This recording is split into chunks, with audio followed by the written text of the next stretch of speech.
Vamos fazer análise do empate de ontem, do clássico, enquanto quem tá na live vai ver aí os melhores momentos do jogo, com Edu Panzi e também com Alexandre Simões. Ô Edu, vou te deixar por onde você comentou o jogo. Sem problema, tá? vamos lá. O Alexandre que acompanhou, para quem tá na live, tá passando os melhores momentos. Alexandre, como é que você analisa esse empate? Ô Romano, o primeiro ponto é que foi um resultado justo.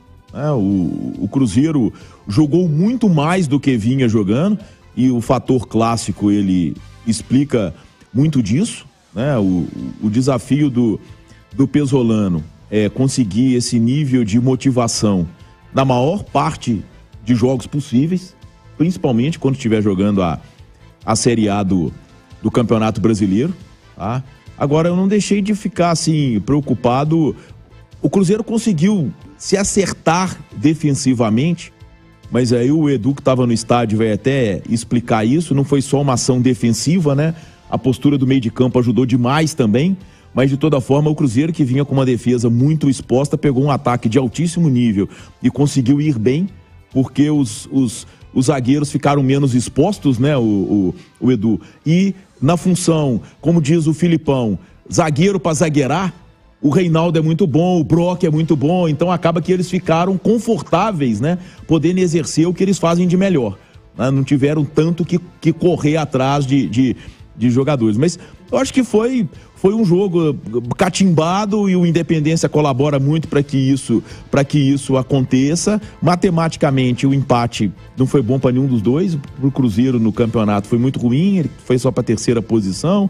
O Atlético perdeu o primeiro lugar geral para o América e a tendência é que ele jogue as 3 próximas rodadas com um time alternativo por causa de Libertadores.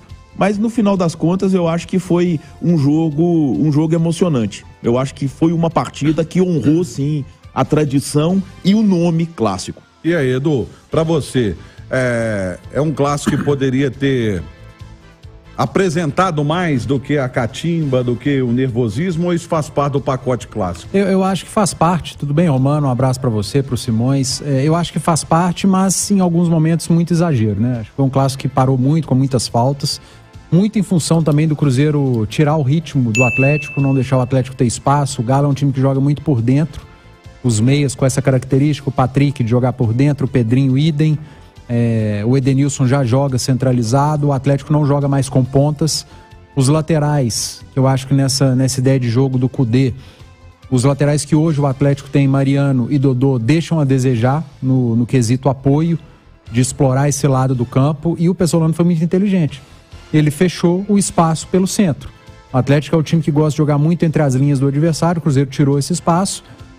Quando o Atlético conseguia ter um pouquinho mais de posse, o Cruzeiro parava com falta, que é do jogo, e não eram faltas violentas, eram faltas táticas, e aí o Zanovelli soube segurar muito bem e passou a distribuir cartões mais na segunda etapa. Achei que a arbitragem foi muito boa, tanto dele quanto dos auxiliares, acertaram em praticamente tudo no jogo, e o Atlético não soube sair dessa marcação.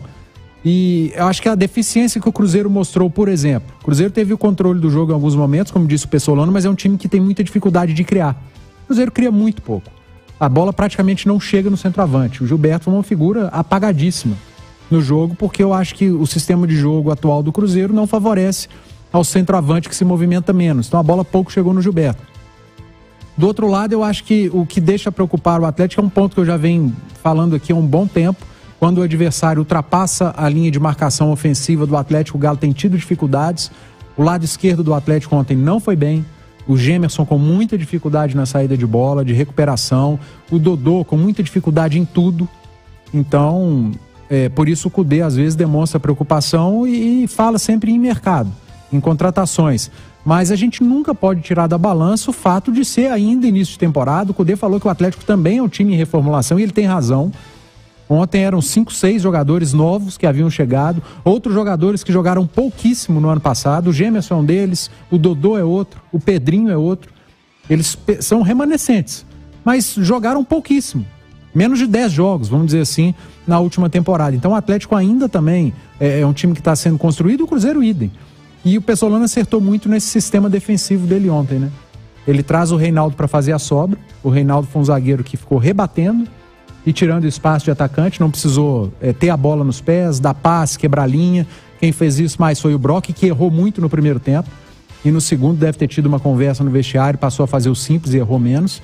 O Cruzeiro começou marcando com uma linha de 4 defensores, Romano, e como o Atlético não jogava pelo lado, o Atlético não mostrava profundidade, o que fez o Pesolano? Não preciso dessa linha de 4, não. Vou marcar só com 3 zagueiros. E soltou o Alisson do outro lado e passou a jogar apenas com 3 zagueiros marcando, porque o Atlético jogava por dentro. O Cudê até tentou no segundo tempo, colocando mais um atacante, o Vargas. Ele tira o Paulinho e deixa o Atlético com 3 atacantes, o Vargas, o Hulk e o Patrick. Ele fez uma alteração parecida contra a Caldense. Sim. Fez também lá em Muriaé essa alteração, mas eu acho que faltou velocidade. Alguém de velocidade, porque o Vargas tem característica de centralizar. O Patrick é a mesma coisa, o Hulk nem se fala.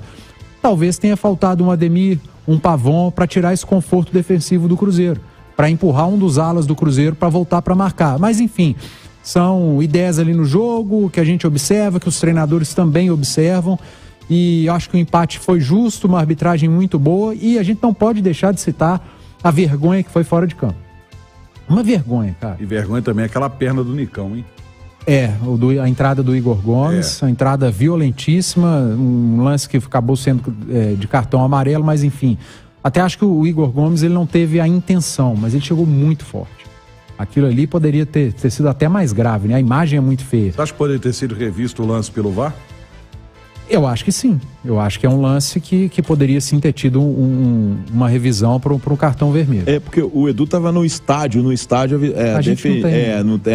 Por mais que tenha a TV na cabine, né? Eu estava aqui na redação, você estava vindo de casa, né? Eu estava vindo da redação da Itatiaia. No primeiro momento, na primeira câmera, aparece uma entrada. Na segunda imagem, aí dá para ver realmente que o pé vai mais alto. A trava da chuteira. Vai mais alto. A imagem é muito feia. Sim, é um lance que merecia a revisão do VAR. Mas eu sou Romano, não dá pra gente não destacar a vergonha que foi fora de campo. Com certeza. O que os torcedores fizeram, arremessando tudo que tinham em mãos dentro do campo, torcida do Cruzeiro, torcida do Atlético. Você jogar copo com líquido é culpa do ser humano, é falta de educação, é falta de amor ao próprio dinheiro, porque a cerveja custa caro e o sujeito está desperdiçando. Se é que é cerveja, mas enfim, não dá para a segurança do estádio impedir que o cara arremesse um copo.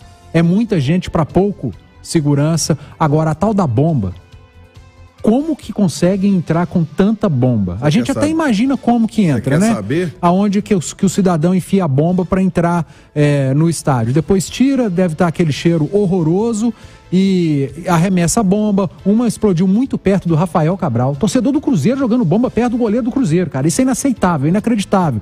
Outra do lado do Pesolano. E aí não dá pra saber de onde veio, mas ali a torcida do Atlético estava em cima.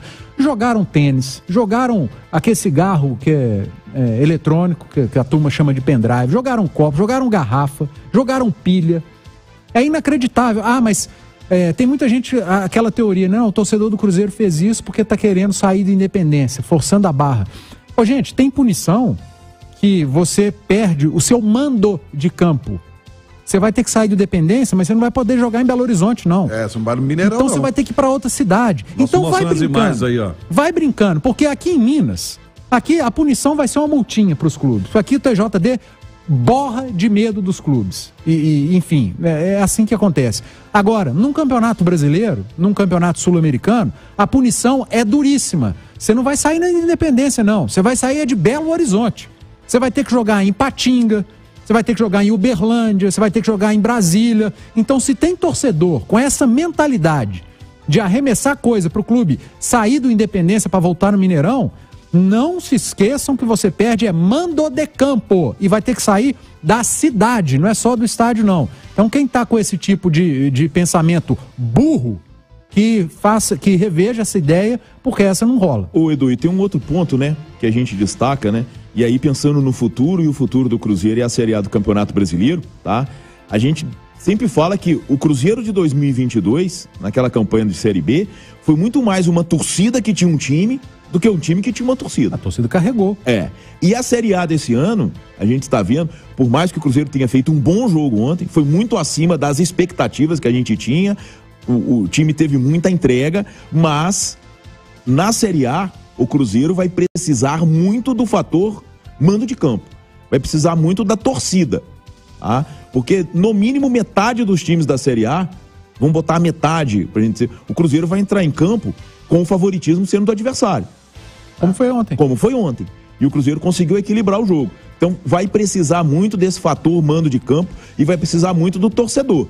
Se o torcedor, que é a peça principal, atrapalhar o processo, aí a coisa vai ser muito pior do que seria com a presença da torcida.